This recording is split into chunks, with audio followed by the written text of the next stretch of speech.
વજમાં જ્યારે જાય તો નંદ બાવાને મારી એક વાત જરૂર કહેજે, અને એમ કહેજે કે બાબા કનૈયાએ કેવડાયું છે કે સૌથી વધારે પીડા એને ત્યારે થઈ હતી, સૌથી વધારે હૃદયમાં ઠેસ કનૈયાને ત્યારે વાગી હતી કે જ્યારે આપ મથુરામાં લેવા માટે આવ્યા અને વસુદેવજીએ ખાલી કહી દીધું કે આ તો અમારો પુત્ર છે, માટે અમને આપી દો.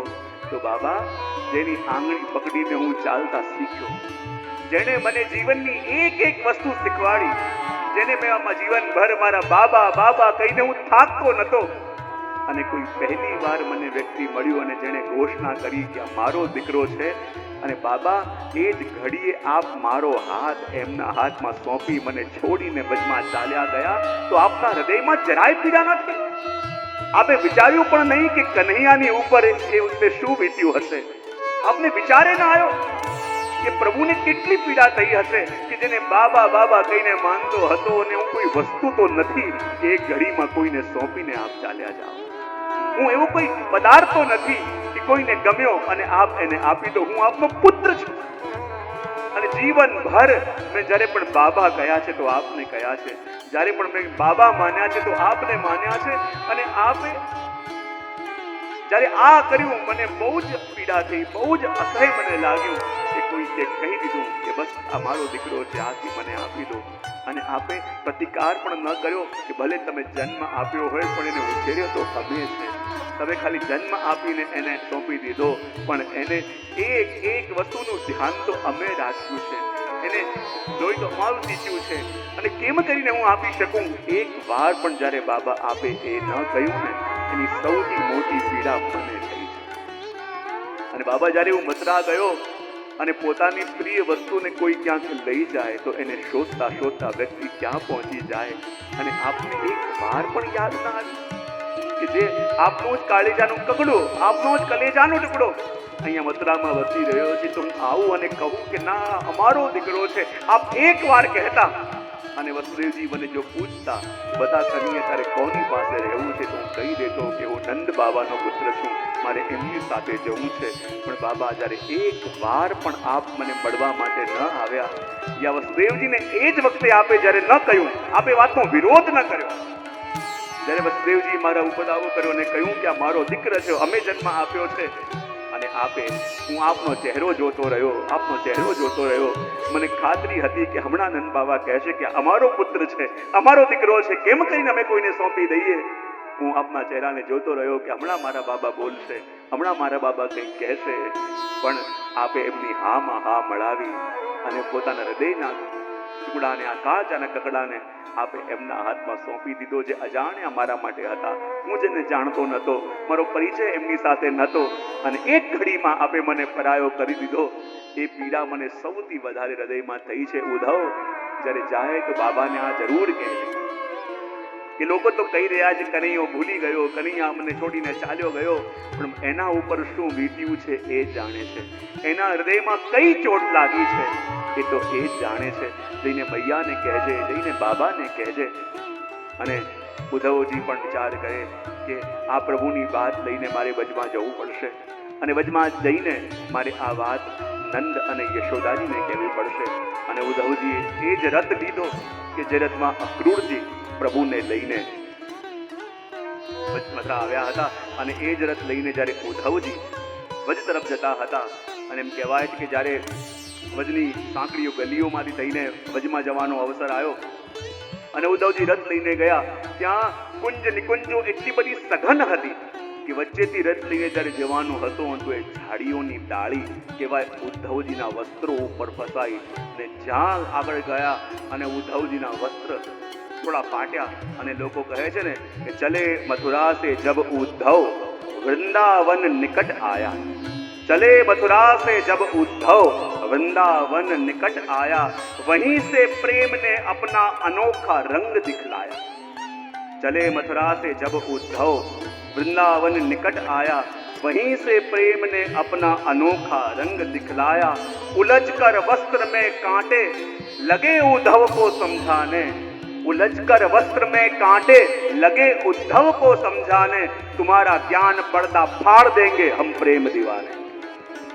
અને જાણે ઉદ્ધવજીના વસ્ત્ર ફાટ્યા અને જાણે કહેતા હોય કે ઉદ્ધવ, જે જ્ઞાનના આવરણોને લઈને તમે આવી રહ્યા છો, અને આ વજની નગરી કોઈ સાધારણ નહીં, આમાં તો બધા પ્રેમ દીવાના રહે, આ તો પ્રેમમાં પાગલોની નગરી છે, અને તું સમજદાર અહીંયા આવી ગયો છે. અને જ્યારે સમજદાર પાગલોની નગરીમાં પ્રવેશ કરે એના હાલ બેહાલ થયા વિના રહે. અને ઉદ્ધવ જેવો સમજુ, ઉદ્ધવ જેવો જ્ઞાની, ઉદ્ધવ જેવો સમજદાર જ્યારે આ પ્રેમરૂપી નગરી વજની અંદર પ્રવેશ કરીને આવી રહ્યા છે. કહેવાય કે સંધ્યાકાળ થઈ છે, અને સંધ્યાકાળમાં ધીમે ધીમે ઉદ્ધવજીનો રથ વ્રજ તરફ વધી રહ્યો છે.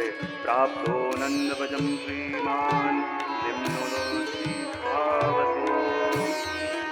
ધીમે ધીમે જ્યારે ઉદ્ધવજીનો રથ વ્રજ તરફ પ્રવેશ કરી રહ્યો છે, અને ઉદ્ધવજીનું સ્વરૂપ પણ કેવું સુંદર પિતાંબર ધર્યું છે, સુંદર શૃંગાર ધર્યા છે, અને એમના દર્શન કરીને સીધી કૃષ્ણની યાદ આવે એવું સ્વરૂપ ઉદ્ધવજી ધર્યું છે. કારણ કે કૃષ્ણની યાદ આવે ત્યારે જીવોનો શોક દૂર થાય, અને શોક દૂર કરવા વાળા આ ઉત્સવ મૂર્તિ ઉદ્ધવ છે. જ્યાં જ્યાંથી પસાર થાય ત્યાં શોક દૂર થાય. અને કેવા જેમ ઉદ્ધવજી પ્રવેશ કરે છે વ્રજમાં, અને એમણે પહેલું દ્રશ્ય શું જોયું કે કેટલીક જગ્યાએ ગાયો ઊભી છે, અને ગાયોની પાછળ કહેવાય પ્રેમમગ્ન જે આંખલાઓ છે એ લડી રહ્યા છે. એ દ્રશ્ય એમણે જોયું. કેટલીક જગ્યાએ જોયું કે ગાયોનું પાસે નાના નાના વાછરડાઓ આવે છે, અને વાછરડાઓને જોઈને એમના આંચલમાંથી દુગ્ધ ઝરી રહ્યું છે, એ દ્રશ્ય એમણે જોયું. અને કેટલાક નાના નાના વાછરડાઓ પરસ્પર રમી રહ્યા છે એ જોયું. અને આપણા આચાર્યો કહે, જ્યારે ગાયોની પાછળ લડતા આંખલાઓને જોયું, માનો એમણે માધુર રસનો અનુભવ વચમાં કર્યો. જ્યારે ગાયોની પાછળ નાના નાના વાછરડાઓને દુગ્ધ પીતા જોયું, ત્યારે કહેવાય વાત્સલ્ય રસનો અનુભવ કર્યો. અને બધા નાના નાના વાછરડાઓને રમતા જોયા, એમણે સખ્ય રસનો અનુભવ કર્યો.